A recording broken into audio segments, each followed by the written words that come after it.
Okay, so what we're doing is this is going to be your AP study guide. We'll do a little bit every time. So this video is going to include probably just categorical data, and then there'll be other videos for other ones, okay?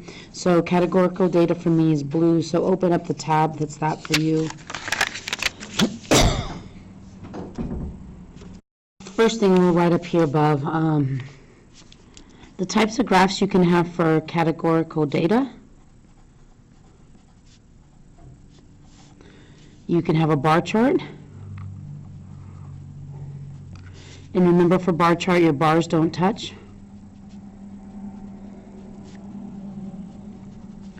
You need to make sure that you clearly label the axis or axes. Y can be counts or percents.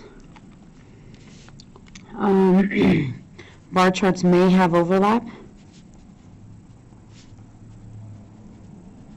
So that means it can be over 100% if you're dealing with percents. And you need to title the chart. Okay, so that's for categorical data, a bar chart. And the next one we have is segmented bar charts. And if we're going to have a bar chart on your AP exam, I would assume it's going to be a segmented bar chart. Remember, you need to find percents from table.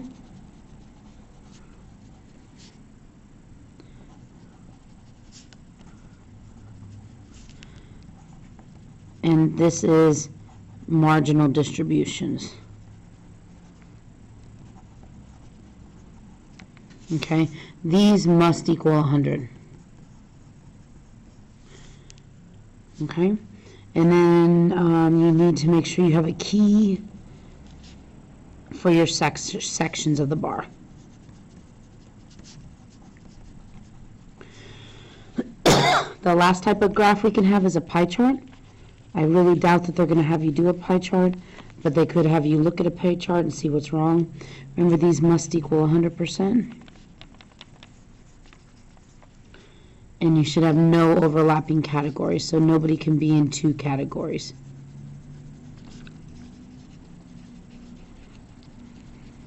Okay.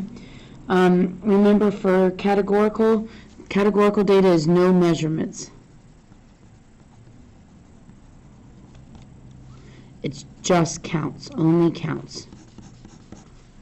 Okay, so no measurements, only counts. Okay, so those are the different types of graphs. Now what we have is some different rules about categorical data. Remember the thing we talked about called the area principle?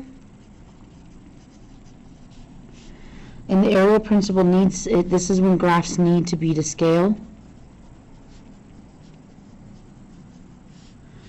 This is a great place for stats to lie.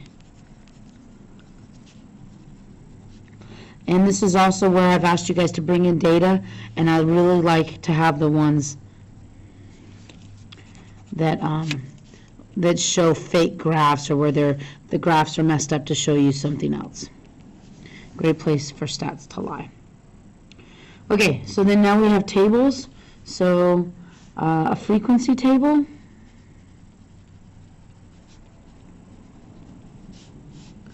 Remember, when we have counts. And so let's see this. We have blue, let's just make one up, red, green,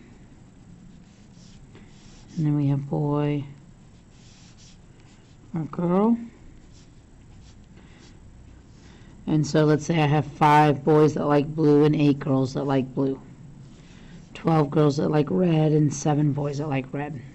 And then 8 that like green and 5 that like green. Okay, so that's a frequency table. Let's use that now to remember how to find some of these distributions. I think the one that's the hardest for people to remember is that marginal distribution. And remember what I talked about, it's like the margins of your paper. A margin goes all the way left to right or all the way up and down. So you find the distribution of the whole column or the whole row. So it's the distribution, which is the percent, of an entire row or column. Okay, and so let's do a little example. So let's find the marginal distribution of boys.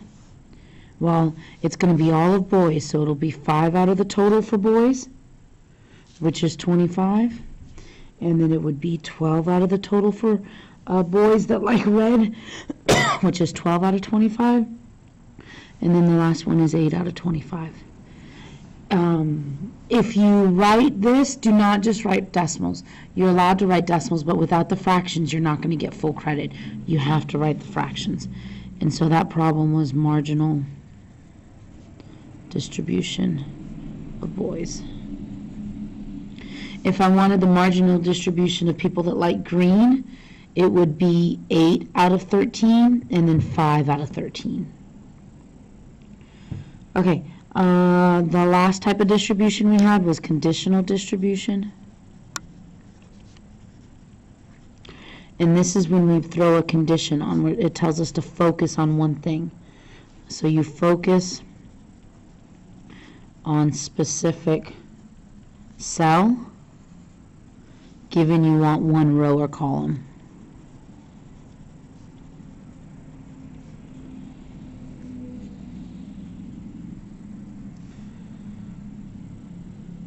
Okay, so let's see if we can squeeze an example here. We're going to put something over in this other blank spot. So example, percent of people that like red that are boys.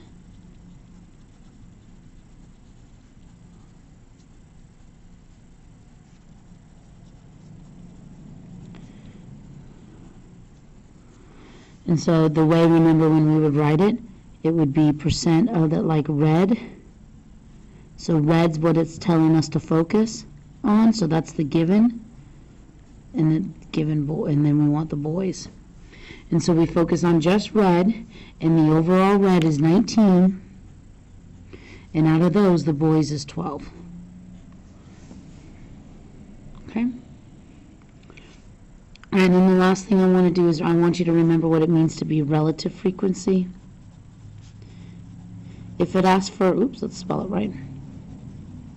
If it asks for anything to be relative frequency or relative, that's going to turn counts into percents.